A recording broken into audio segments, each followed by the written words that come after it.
Welcome back everyone, it's me Matt. Today we are diving into one of the most ambitious and improbable bombing missions in history, Operation Black Buck. Now I recently did a video on the Yak-38 pertaining to jump jets of the Soviet Union being utilized on carrier fleets, and it kind of brought me up to the discussion of Harriers a little bit, and I thought, you know what, let's talk a little bit about the Falklands conflict, and particularly the Vulcan bomber involved in Operation Black Buck. Picture this, an aging Cold War bomber, a target 7,500 miles away, and enough fuel drama to rival a soap opera. This is the story of how the Avro Vulcan bomber defied all odds to make history over the skies in the Falklands War.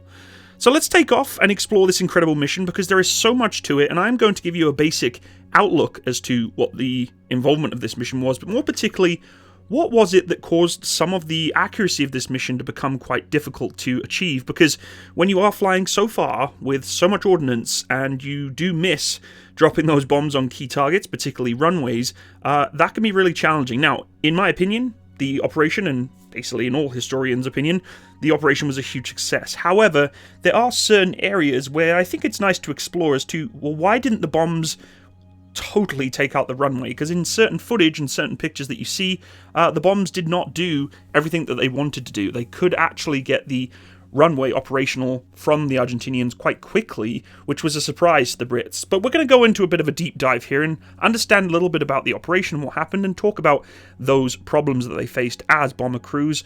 And you have to admit, the Avro Vulcan is just an absolutely beautiful aircraft. Sadly, she no longer flies, even in a sort of aerial demonstration standpoint, which was very sad for me to see and hear.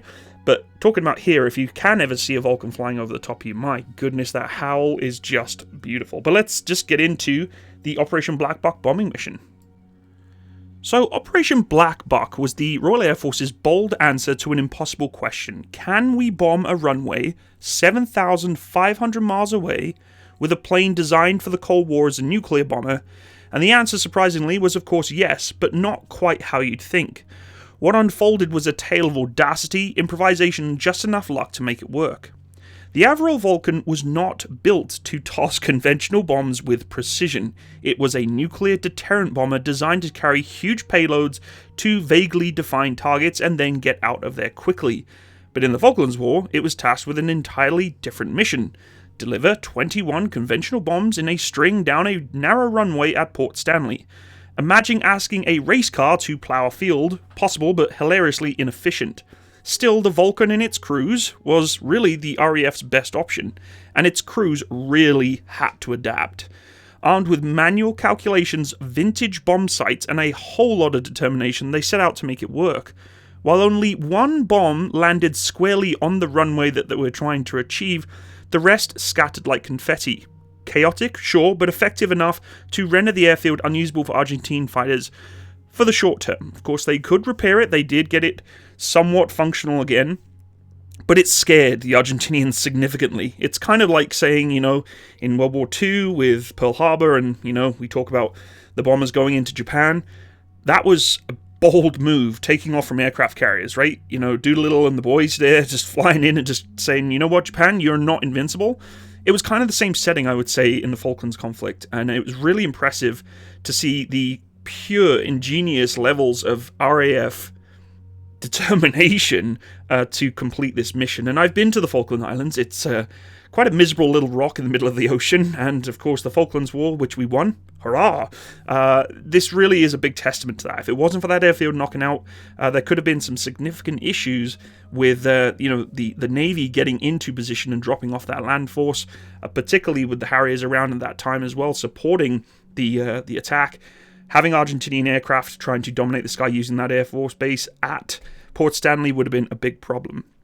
Now, of course, it's a huge problem for these aircraft trying to get so far. They're not designed to fly that far, and of course, they have to be refueled. The real stars, my personal opinion is, for Black Buck, weren't just the Vulcans, but the fleet of Victor tankers. These airborne fuel trucks executed an elaborate ballet of midair refueling, requiring more position than the actual bombing itself. You've got to remember, Technology back then was not as that is today. When you're trying to mid-refuel an aircraft of this kind, it's big, it's bulky, it's not easy, and 11 Victors supported just the one Vulcan at one time, with the tankers refueling other tankers in an absurd chain of aerial acrobatics. It's as if someone had turned the planes, fueling planes, into the world's most expensive trust exercise, because at the end of the day, you are literally flying on the skin of your teeth as you're trying to make it to the next tanker and the next tanker to get to your objective. And then, once you've dropped all your ordnance, you've got to come home again and repeat that process. Nightmare. And it was a nightmare, but it ensured the Vulcan could reach its target, and it wasn't without its drama. Fuel transfer needed pinpoint timing. A single hiccup could have turned the entire mission into a floating fuel crisis over the South Atlantic. Yet, against all odds, the plan worked, albeit with a few sweaty palms in the cockpit. Now, the weather at the time was kind of the invisible enemy for these aircraft as well. If the mission wasn't complicated enough, Mother Nature decided to join the fray. The South Atlantic's unpredictable winds and very thick cloud cover made navigation and bombing feel like shooting darts in a hurricane, which is why it was so difficult for bomber crews to be able to utilize conventional munitions on such a pinpoint precision target. And many of you are kind of saying, well, Matt, it's a runway. How can it be a pinpoint precision target? You have to remember that what's going on in a particular mission like this, the amount of involvement into not getting shot down, the speed that you're traveling at, the aged equipment that you're using to try and drop conventional munitions, it's all working against you. But of course, with cloud cover and trying to get through clouds and thick winds, it made navigation very difficult. And the turbulence actually shook the Vulcan like a washing machine on spin cycle when the crosswinds actually threatened to push the bomb strings off course when they did drop. So there is so much to consider. However, despite the challenges, the crews persevered. They couldn't rely on GPS because it did not exist in these aircraft, so they relied on gut instinct, maps, analog instruments, and just sheer grit, British grit, so to speak. And hitting a single point on a tiny runway in those conditions, to me, is almost miraculous. I mean, a lot of people discredit, well, it was only one bomb, it didn't do much. It did huge amounts for morale of the Argentinians at the time. Precision wasn't its strong suit, let's be very clear here, as I mentioned. It wasn't designed to be precise, but the goal wasn't really to obliterate the runway anyway, it was just to make it inconvenient enough to ground those jets. The single crater was all it needed to send a clear message: we can reach you, even from here. Beyond the physical damage, the psychological impact was immense. There's a lot of reports speaking of when the Argentinians saw these bombs landing, kind of thinking, well, how on earth is this happening? This is a huge amount of ordnance. You know, aircraft like the Harrier are not going to be able to drop that amount of ordnance in such a quick succession. They knew it was a bomber, but they just couldn't figure out how it had got here. Black Buck demonstrated the RAF's reach, sowed doubt in the enemy, and really disrupted their operations, and give enough time and resources to get the rest of the fleet in position to do the full-scale invasion. Sometimes, though, the near misses are just as powerful as those direct hits, especially when they deliver with such audacious flair.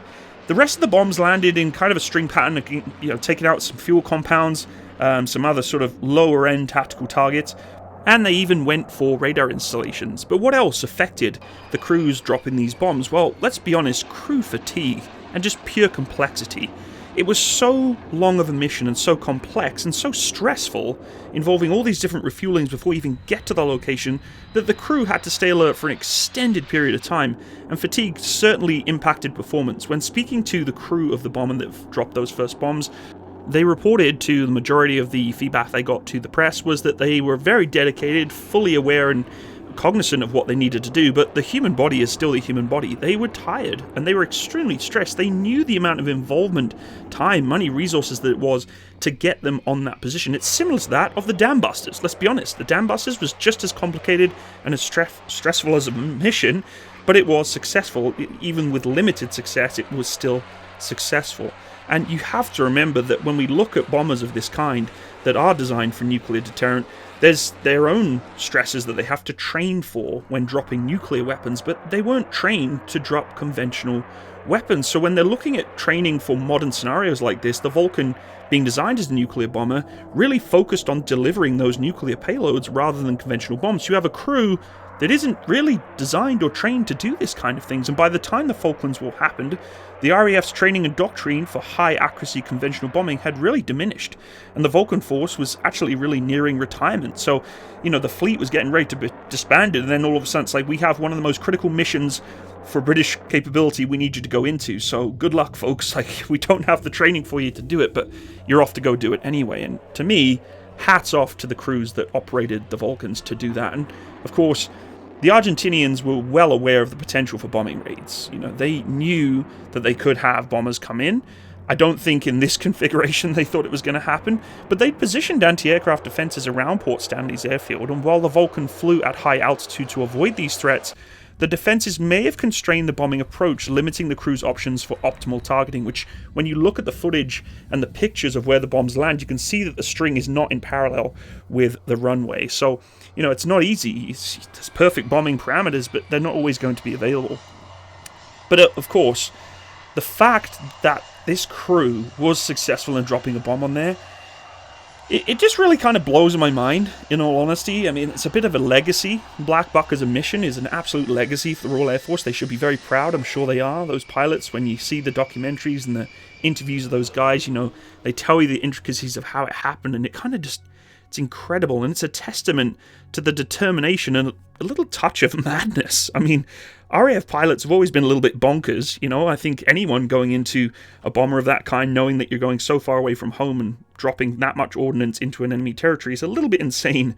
But wow, just, it really makes me proud to be British / Canadian. And I also am very proud of the engineers for the Vulcan, because it was able to adapt to the role it wasn't designed for. They designed the aircraft to be able to drop a huge amount of ordnance, but it really wasn't designed for this kind of setup. But the victors kept the show running. Those fuel tankers made this happen. So hats off to them too. Every crew faced their challenge within their own resilience to this mission. Together they pulled off one of the most extraordinary bombing missions in modern history. But there's a lesson from this. You know, sometimes success isn't about perfection. It's just about showing up, adapting, and proving that even the most improbable missions can make a difference. And if the Vulcan could talk, it would probably say, I wasn't built for this, but I nailed it anyway. And it did. And I really, really love the story of Operation Black Buck, because it just kind of speaks to that persistence. You know, we're not going to give up. You think that you're untouchable by taking an island away from us from a long distance. And I'm sure those who are Argentinian watching this, there's no detriment to you here. I'm not getting personal on this level, but that's a pretty impressive mission to execute on. And there you have it, though. That is Operation Black Buck, a story that really has been kind of showcased a lot on YouTube before, I know, but for me, and as a personal opinion, I just am fascinated by knowing that crews are able to pull this off. But that is it for today. If you enjoyed this short journey through this mission and particular bombing restrictions that they had to do this mission, then I'd love for you to hit the like button and subscribe for any more stories like this in the future, and share your thoughts in the comments section below. Maybe I got some things wrong. I'm trying my best to spice things up and change things up. I mean, there's hundreds of videos talking about the Vulcan and the mission, but I wanted to kind of centralize on the kind of discrepancies of why the accuracy of the bombing mission wasn't as to what everybody believes it was, because it was a tough run for sure. But if you do like this kind of stuff, let me know, and thanks so much for watching. I'll see you in the next video. All the best, folks. Bye-bye.